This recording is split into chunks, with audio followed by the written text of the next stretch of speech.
we'll start by talking about the expanding roles of paramedicine. Following this, we'll just address some immediate problems affecting the modern healthcare system. We'll discuss the role of community paramedics as a possible solution to these problems.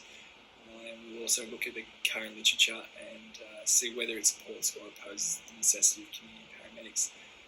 We'll also look at what community paramedics exist currently, nationally and abroad. And finally, we'll briefly look at what the future potentially holds regarding expanded roles in paramedicine. So to begin with, expanded paramedics. Ironically, healthcare demands are increasing as advancements in medicine lead to an increased ageing population. This ageing population provides new, complex, low acuity healthcare needs that the traditional paramedic who is trained in pre-hospital emergency care may not be able to effectively treat. As Atul Gawande, author of the Checklist Manifesto, notes, medicine has advanced rapidly, and as a result, interventions and assessments have become ever more complex. The medicine fraternity has responded by creating specializations within certain departments so that patient care standard does not suffer due to clinicians' lack of experience or knowledge in said field. The question then must be asked, why has paramedicine not followed suit? The current model of pre-hospital care and transport clearly isn't really working, with staggering statistics such as 50% of all patients transported to EDs are discharged from hospital with no major treatment or referral.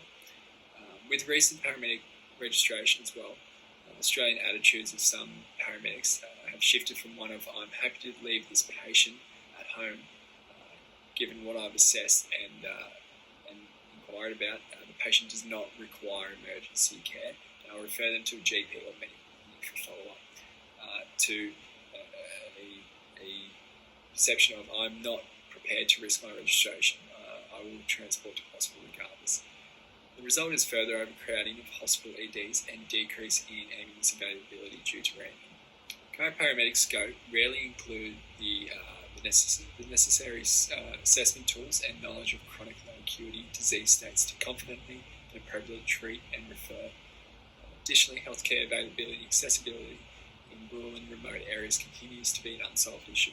This is a global problem, with services from the United Kingdom, Canada, the United States, and America and Australia, just to name a few, are trialling strategies whereby a number of paramedics are trained with expanded scope of practice, able to treat minor medical conditions not requiring emergency department intervention, or those who can be referred or transported to non-ED facilities.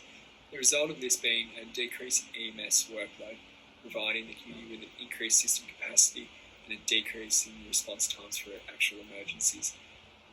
Decreased ED overcrowding due to appropriate referral of low acuity cases as well, and finally increased quality of healthcare services to the patient. Overcrowding of emergency departments is a crisis. A retrospective study by Crilly J. et al. In 2014 investigated the feasibility of expanding ED bed capacity by a third. It began with around 81 beds and expanded up to 122 beds within Queensland, I think across 3 facilities. Outcomes measured included in-hospital mortality and time-orientated outcomes of ambulance offload time, time to see a doctor, and ED length of stay. The study included a total of 286,037 patients over 3 years. Nearly 30% of these patients arrived via ambulance. Number of patients arriving via ambulance increased by over 2,000 each year as well. The only outcome which resulted in an improved outcome was in hospital mortality, which increased by 1.5%.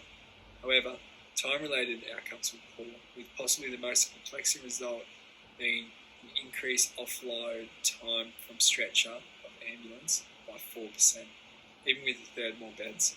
The study concluded that the whole healthcare system needed to be reviewed, and the overcrowding issue had directly affected ambulance capacity and capability out in the community. Decreased ambulance capacity can be attributed to a number of factors, one of which is ramping. The inability of an ambulance crew to offload a patient at a tertiary facility and regain availability in a timely manner. This could be due to high acuity and emergent presentations via ambulance to ED. This is reflected in the study's analysis of predictors, including admission triage. The triage system used was the Australasian Triage Scale, ATS, as seen on the slide. with a great number requiring urgent medical assessment and treatment categorised between 1 and 3, with a maximum waiting time of 30 minutes. Regardless of this, triaging patients who arrive via ambulance are more likely to remain in ED for greater than 4 hours. It is not unreasonable to assume that a small amount of preventative action in the face of exacerbations of chronic conditions will limit, even dramatically reduce, the number of high acuity cases admitted to hospital via ambulance. This preventative action can come in the form of community paramedic. I believe at this point in time, we as a community are severely lacking preventative action in public health, especially those who live remote or rurally. I like to use the analogy of the public currently swimming at an unpatrolled beach. Sure, we have paramedics who can respond when someone eventually drowns and gets washed ashore with the hope of reviving them, and the ocean being health, RIPS being the low acuity of non-emergent health concerns. But the majority of people, including paramedics, are unable to recognise these signs of imminent health threats until it's too late, by which time they call an ambulance. A professional with not only the emergency skills, but also the ability to recognise low acuity health concerns, or RIPS, is needed. Community paramedics are the lifeguards of the community, educating the public and preventing the admission to hospital ED through preventative action rather than rescue. What is a community paramedic then? There are a number of nouns used to describe a paramedic with an expanded scope of practice. They include extended skills paramedic, emergency care practitioner, paramedic practitioner, and community paramedic. I must also make the preface that extended care paramedics, such as those that work in New South Wales Ambulance or the RURAs found in QIS, although similar, slight differences do still remain between them and a community paramedic. For example, a community paramedic, rather than reacting to a request for ambulance assistance, are more closely affiliated with the public health approach, which intervening occurs both prior to and or after the standard paramedic call with focus on prevention. Both roles require an extended scope of practice and well-developed clinical reasoning and decision-making.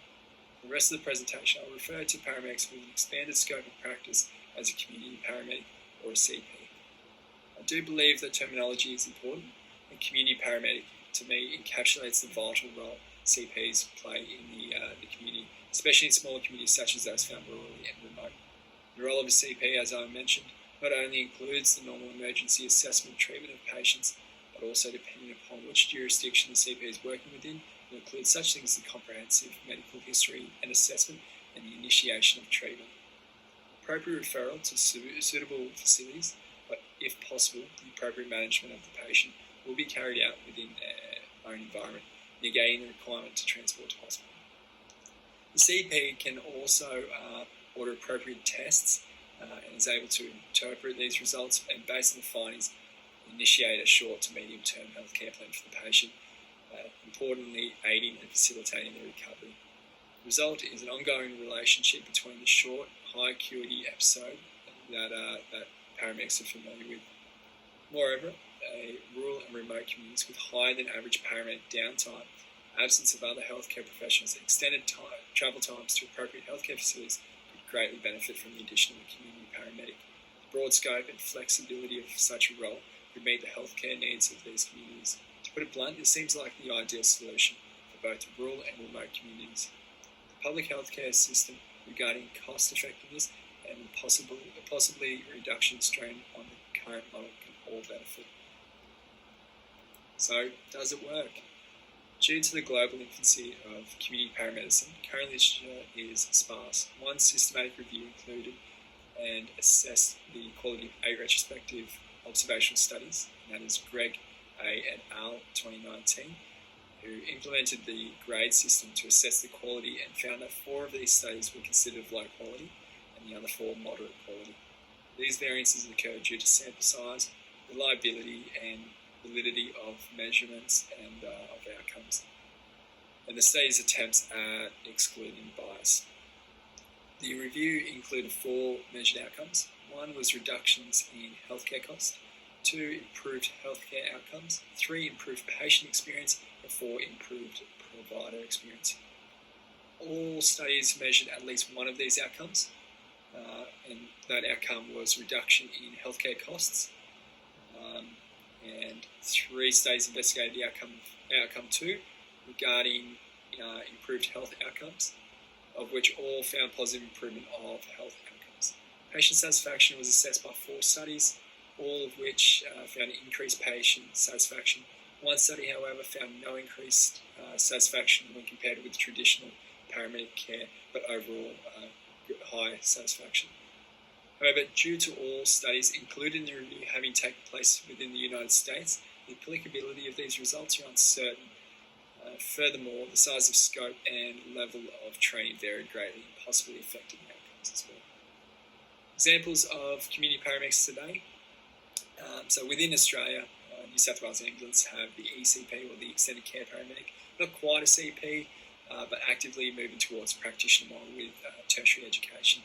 Ambulance Victoria have the Paramedic Community Support Coordinator, same clinical skills as an ECP. Again, Ambulance Victoria exploring the expanded scope idea based on community needs.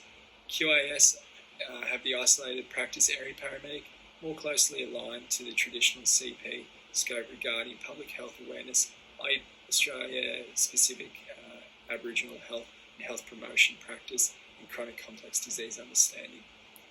South Australian Ambulance, an informal model of rural hospital support paramedic, which includes skills such as suturing, classes, and all of these within a hospital setting. The Tasmanian Ambulance Service has the East Coast Paramedic, which assists hospital staff in triage and initial treatment and intervention and treatment, blurring the lines between pre-hospital and in-hospital care. Western Australia, St John's has the community paramedic, so that role entails assisting local medical centres and facilities with treatment and care of patients, and provide healthcare cover where there is a lack of doctors and nurses. Northern Territory, St John's, has no official title at this stage, however it is an adjunct to nursing staff in hospitals. What does the future look like? Well, application of community paramedics will gain more momentum as more are introduced into healthcare services globally. They will challenge the current model of pre-hospital care provided by the traditional ethos of paramedics that non-emergency patients are another health professional's problem. Challenging this model will eventuate a shift from the perceived core role of emergency response to a more patient-centred approach, further bolstering the community's health awareness and contributing to a healthier community. I would like to take it back to the analogy I used earlier. I hope that paramedics and community paramedics will fulfil their duties as health professionals, preventing patients' health to decline to such a point that they